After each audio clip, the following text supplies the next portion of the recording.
Hey guys, welcome to another show of Scriptly Adapted. I'm Kyote. And I'm Kate. How you doing, guys? Welcome. Listen guys, we had the pleasure of seeing two really good movies. Yeah. We do have some differences on how we felt about each. First film we're going to get right into is X-Men Days of Futures Past. This is I guess you would call a sequel to the X-Men First Class film.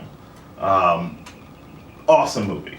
It was good. Awesome movie. Bryan Singer, who directed X-Men and X2, he's back on the scene directing this new wild film. Yeah. I highly enjoyed it. I thought it was one of the best X-Men films in the series, not just because of the action, of course that's what we all like to see X-Men for, but because of the characters and the story. Really compelling characters and story. What do you think, Kate? I liked it. I did prefer First Class better. Okay. I thought, I think the main reason why I liked it better was because it broke away from what the usual X-Men was. Right. Usually you have these X-Men movies that are full of action and them all fighting together, but First Class really focused on the past and Yes. really focused on the story of Charles Xavier and Magneto. Yes. And then you have Michael Fassbender playing the young Magneto and James McAvoy playing the young Charles Xavier, and they're Both both awesome. excellent casting Awesome. choices. But I preferred First Class because I think it was the first time that the director broke away. This movie kind of followed the same premise in terms of knowing the history and going back in time. I thought it was a little unnecessary, and I also thought that if you're going to focus on the Sentinels, which I guess in the comic book is a key character, I think they could have focused on the Sentinels themselves a little bit more than they did. Other than that, I thought the acting was really good, I thought the plot was very good, and I thought the action was very good.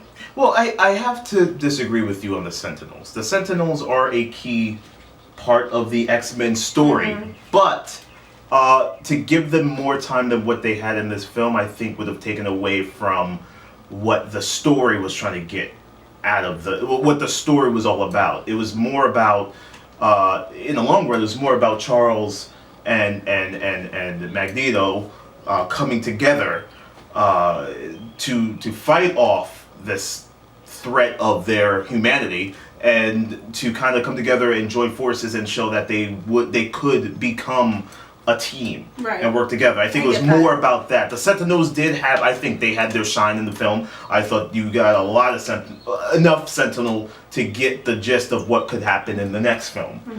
They probably will still be in the next film. I would say so, yeah. And I thought there was just enough of that.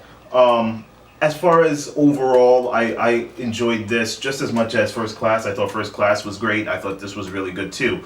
I thought Bryan Singer, being the director of this one, definitely wiped out X3 or X-Men 3. He definitely wanted you to not remember that film existed. Yes, they do touch upon bits and pieces of X3 in a little bit, but definitely he kind of wiped that out. I never saw that one. You don't need to. It was awful. Never should have been made. But what Bryan Singer does is bring some legitimacy back to the X-Men franchise. He brings the importance of these characters and their development, especially the young characters and the young mutants in this movie. You'll definitely see them in the next franchise or the next series of X-Men movies. And I thought that's what he brought back to it. I think he made them important again.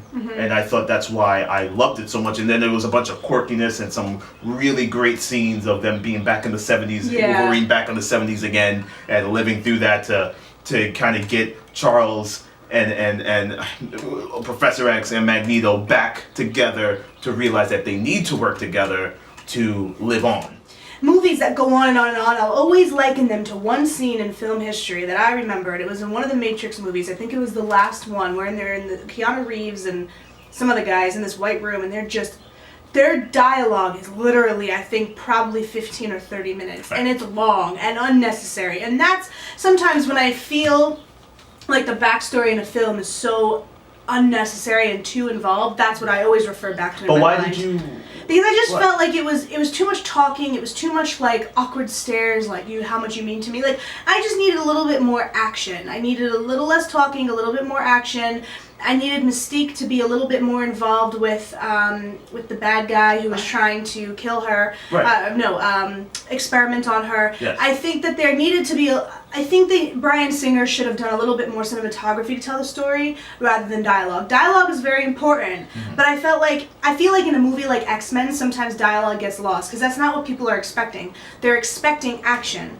They're expecting, action. I see what you mean. know what I mean? I do think that there was enough Only till the end. Only enough at the end. visual to get you through the movie, especially at the end. There was a lot talking.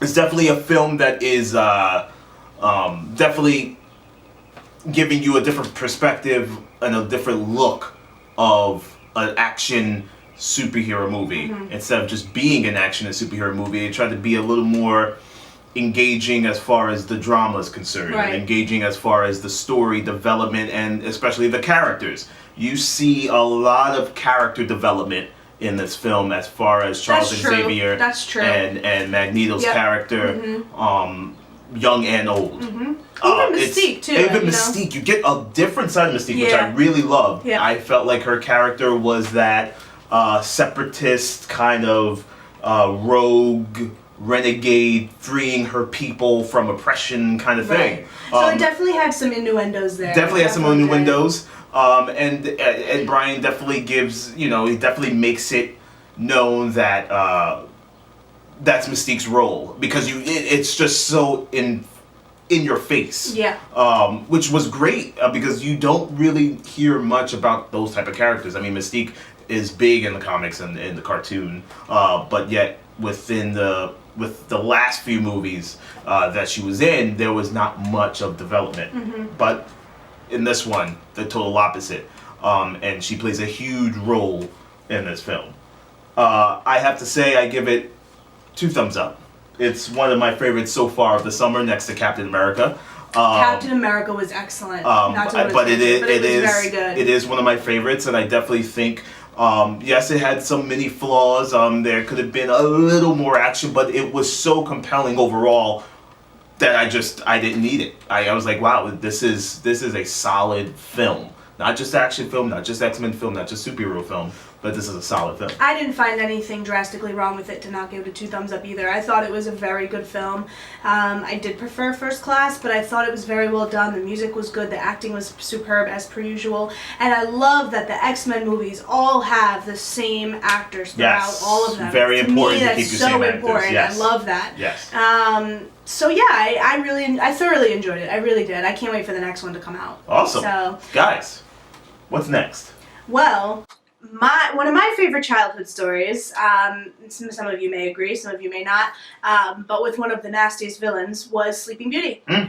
And we saw Maleficent. I have never seen Sleeping Last Beauty, week. guys. I know I'm a bad movie buff. I've never seen it. Well, the thing is, even if you had seen Sleeping Beauty, Maleficent is a lot different. And Maleficent is basically, for me, one of the scariest villains in Disney. But what this film does Jafar was mine from Aladdin. he was pretty bad too. And Ursula. Ursula was nasty.